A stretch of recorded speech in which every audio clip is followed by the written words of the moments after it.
Hi, and welcome to this edition of the Lightkeepers Podcast. I'm Clayton Vandiver, your Lightkeeper, with the show dedicated to everyone who wants to get the most out of life that they can. We don't talk about the end of life. We talk about the quality of life. My co-host on this episode, Charlene, a licensed clinical social worker in the state of Florida, is going to be talking with us today about palliative care. Hospice, it isn't just for the end of days. It isn't just for the last few hours. And that's going to be very, very interesting to learn more about. Also, we're going to be talking about Advanced directives. Advanced directives on this edition of the Lightkeepers Podcast.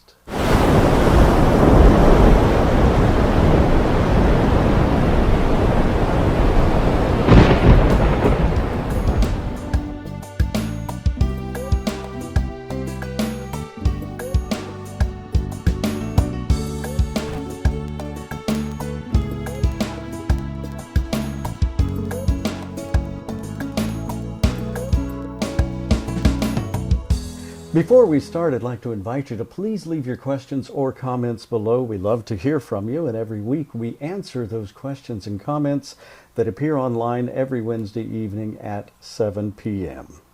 Eastern. And last week we had a question, Charlene, from one of our listeners. It was on one of our RSS feeds. We're on every podcast feed for audio and also on YouTube for video. But we had someone send in a question, and it was about, what was our subject last week? Last week it was about DNR. DNR. They were asking, what, if we would define frail, how frail do you have to be for DNR not to be, to be considered? So frail can have a lot of different definitions depending on where you are in life, but most of the time in the medical world when we're talking about frail, we're talking about someone who has a compromised immune system, someone who is frequently sick, a lot of hospitalizations, someone whose body is not strong enough to be able to withstand something that can be as violent as CPR. I understand. We talked a lot about the measures that happen when you don't have a DNR in place and the most ideal times to have them, and being frail is certainly one of them. I hope that helps you and your loved one. And of course, please send those questions and comments to us, because that dialogue, that communication is exactly how we can help you the best. Of course, this is just a conversation. Go to your own personal care, personal medical team, financial advisors, whoever it is that helps you and knows your particular needs the best. That's who you actually need to seek counsel from. We just put ideas in your head to be thinking about so that you know the right questions to ask when the time comes. The Lightkeepers Podcast is an exclusive production of A Guiding Light Incorporated. We'll tell you more about A Guiding Light at the end of the show, but we don't have much time. We want to get right into palliative care, hospice, all of the things that we are talking about this week in a sort of a free-flowing conversation, so we're not sure where this is going to take us. Tell us more about the difference between palliative care and hospice. So there is a difference, and that's something that a lot of people don't realize.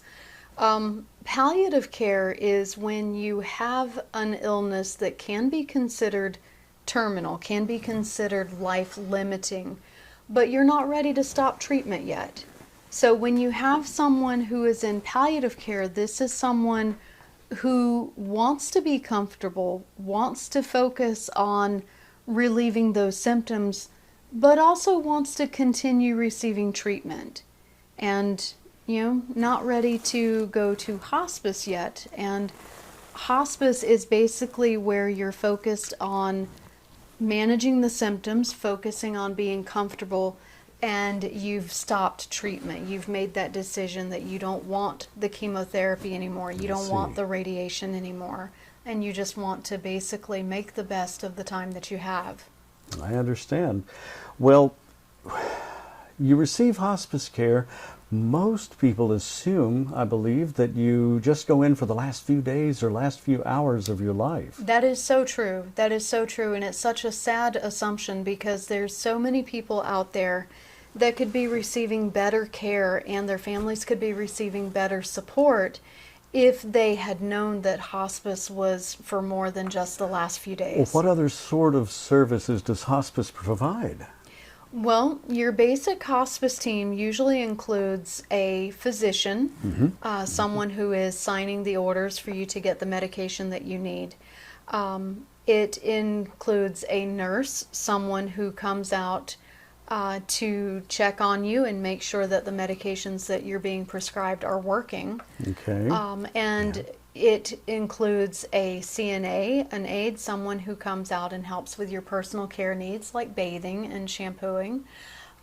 There's also a social worker that makes sure that your family is being well supported and making sure that there are no gaps in resources. And then there's usually also a chaplain, some sort of spiritual support if desired by the family.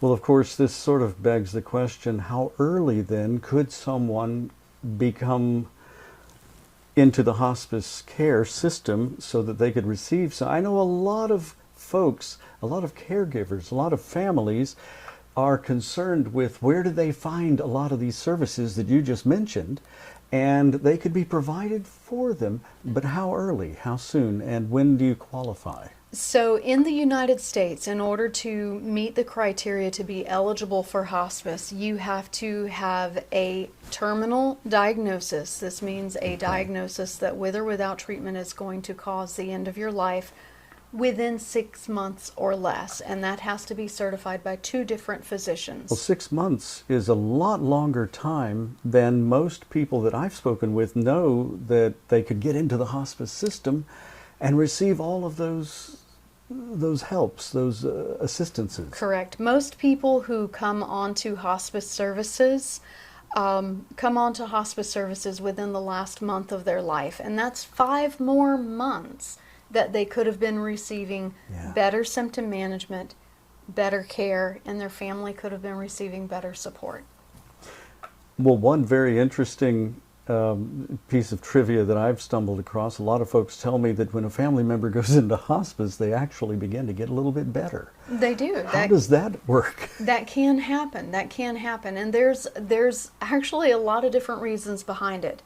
So let's say, for example, you have someone with a diagnosis of cancer, which cancer is a very common diagnosis that leads to hospice care. It's a major malady that many families share. Sure. So you have someone who's been going through chemotherapy, they've been going through radiation, they've been in intense pain, they've been sick. So they've been in this situation where they've been struggling and they've been fighting and they're worn down. And then they enter hospice. There's no more chemotherapy. There's no more radiation. There's no more hospitalizations where someone's coming in every 15 minutes to poke you, to prod you, to monitor you, to inject you with something. You're at home. You're being given medication to alleviate the pain. And you're allowed to be comfortable and rest. So basically the things that were making the greatest impact on your life and wearing down your reserve strengths are all alleviated, and you're just there to rest, relax, and be pain-free. Correct. As much as is possible. Correct. And a lot of times when people hear that, they jump to the other end of the spectrum in assumptions, which is that hospice kills people. And that's not true. That is actually fueled by the fact that most people enter hospice at the very end. They're already at the end of their life, so they come on hospice and within a few weeks they die. And so people think, oh, hospice killed them. Well, no, truth is they were just going through the natural progression of their illness. They were already there, and correct. They were simply taken there as the normally last measure. In hospice support, the doctor, the hospice physician, will start someone off on the smallest dose of medication, and then they will only increase it as needed to control the symptoms. Medication to alleviate pain. Pain. Okay. Pain, shortness of breath, anxiety, which can be a common issue at end of life. But so all of these are comforting factors. They're things that cause you to relax and not feel whatever else. What sort of pain can you feel, let's say, if you're dying of cancer? So cancer can cause a lot of pains depending on the type of cancer. Yeah. You can have tumors that are growing into tissue that's causing pain. You can have nerve damage, which is very painful. Okay. Probably one of the most painful cancers is when it infiltrates the bone. When you have bone cancer, that can be very painful. So before we run out of time tonight, let's go back and talk about those advanced directives that we mentioned at the top of the show. What are those? How do they play into all this? So advanced directives are documents that people draft to outline what type of medical treatment they would want should they become seriously ill and in a situation where they can no longer make their own medical decisions. Okay. It's kind of like speaking for yourself before you're in the situation where you need to speak for yourself. Because once they're in the care, oftentimes their ability to communicate may be diminished, may be eliminated. Correct. So you need some form of document or legal form. Well, how legal are these forms, these advanced directives? So advanced directives come in a lot of variations. There's a lot of different documents that are circulating out there, and of course they're the basic kind that you can download off the internet. As long as it is signed and witnessed and notarized, it can be considered legally binding. There is a document called the 5 Wishes, which is legally binding in 48 states. And that one is probably the most common, and it's a very simplified document which basically just covers 3 scenarios. Would you or would you not want life support in those situations? Mm-hmm. And advanced directives like that, including advanced directives drafted by attorneys, oftentimes will focus purely on end-of-life situations. Do you or do you not want life support? And these documents they're great to have, Yeah. but they can be a little lacking for one simple reason. What's that? They don't talk about when you would want those To become items active. to become active. So most people think not until I can no longer make my own decisions. Okay, so you do not want life support if you have no quality of life. Right. Who defines quality of life? Everyone has their own quality of life definition Quality internally, of but life it's is- communicating that to others that we run into the challenge. I Quality guess. of life is very subjective, and that's why I Yes. always Yes. recommend anyone who has advanced directives, it's wonderful to state, no, I do not want care, or yes, I do want care, Mm-hmm. but it's also important to identify that unless. Yes, I want life support unless there's no hope of recovery. No, I don't want life support unless there's a chance that I can recover back to this level of quality of life. What does quality of life look like? That's an important item to define. So before making these sorts of documents or these sorts of decisions, that's one of the things that I guess our listeners and our viewers really need to think about a little bit and work on defining for themselves. This might be something that families and caregivers can be involved Absolutely. with. That's an open conversation. It's not necessarily a comfortable conversation. No, a lot of people don't want to talk about Right. it. And it is an important conversation to have, though, because advanced directives are great to have in place, but you have to know that your loved ones are going to follow those advanced directives when you can no longer speak for yourself. Of course, of course. Well, we know now a little bit more about advanced directives, about hospice, that it's not just for those last few days. It has resources that can help as far out as 6 months. Is that true in every state? So yes, that is across the United States. Okay. 6 months or less is the standard. Now there is another part of that. I don't want people to think that just because they're in hospice, it means that they are going to die within 6 months. Of course. I actually had a patient, when I was working at an inpatient unit for hospice, I had a patient ask me when he was going to die. And I gave him a brief look over, and I checked the bottom of his feet, and I said, no, it's not here. And he said, what's not there? I said, an expiration date. We don't know. We don't know when our time is up. Of course. And I have seen people that were on hospice for over a year. Over a year, they were receiving hospice support because their health continued to decline, but it declined slowly. And for a year, they were able to get the benefit of hospice support for them and their families. And everyone's situation is a little bit different. That's why we say that this is, it's all a highly personal choice. No conversation that we have on the Lightkeepers podcast should ever take the place of your own medical care. At your own medical care team, your personal advisor, who should always be consulted by you on your specific individual needs.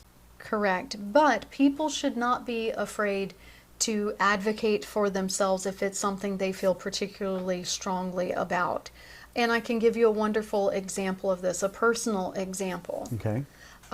My father had lung cancer, and he had already had part of one lung removed, and they found cancer in the other lung. And he didn't want any more surgeries, and he didn't want to do the cancer treatment. He wanted hospice so he could be comfortable and actually have a decent quality of life for his remaining time. And his physician refused to sign the order. It does require a medical order to get into hospice, to start hospice care. His physician refused it, would not sign the order for him to receive hospice care unless he was willing to go through chemotherapy first to give it a try. And we had to fight that.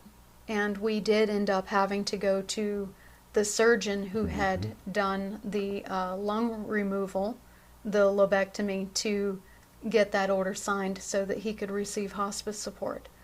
A lot of doctors are so focused on saving lives and preserving life that they're not willing to give up. And they do so with the best of intentions. They really do mean well. They want to keep their patient alive, but that may not be what the patient wants. Right. And of course, from a social work perspective, that's exactly what you do. You advocate for that patient's rights and give them their options so that they can make the best decision for themselves. And that's what we try to do right here on the Lightkeepers podcast. Of course, it's always good to talk about the quality of life and events because every single one of us is likely to go through some of these events at some point in our lives, either not prepared at all or very well prepared indeed. From watching us and joining us here on the Lightkeepers podcast each and every Wednesday evening at 7 p.m. Eastern. We hope you found some information that was helpful on this edition of the Lightkeepers podcast. Please leave your questions and comments below. We love to hear from you each week. The Lightkeepers podcast is an exclusive production of Vanimation Studios and is brought to you by A Guiding Light, a 501c3 nonprofit organization dedicated to education and information that allows informed preparation for living the very best life possible. The mission of A Guiding Light is to provide education about life planning, guidance, and counseling that eases an individual's transition and guides them and their family, regardless of their ability to pay, through options that improve the quality of their remaining days. The organization is committed to training professionals who will help you find the best information and options to meet your planning needs that are available in your area so you can be aware of your choices, confident in your decisions, and at peace that you have made the very best decisions to live life your way. For more information on A Guiding Light, please visit the website at aguidinglight.org. Or to make a tax-deductible contribution, please visit the donation page on the website where you'll find tax information and the address to send a check, which is also on the screen right below me. We still have so much more great information to bring you in the coming weeks. We hope you'll join us. And your questions and comments, we always love to hear from you. Speaking of that, hit the like and subscribe button right now while you're thinking about it. Turn on that notify bell so you'll catch every single episode. I'm Clayton Vandiver, the Lightkeeper. We'll see you then.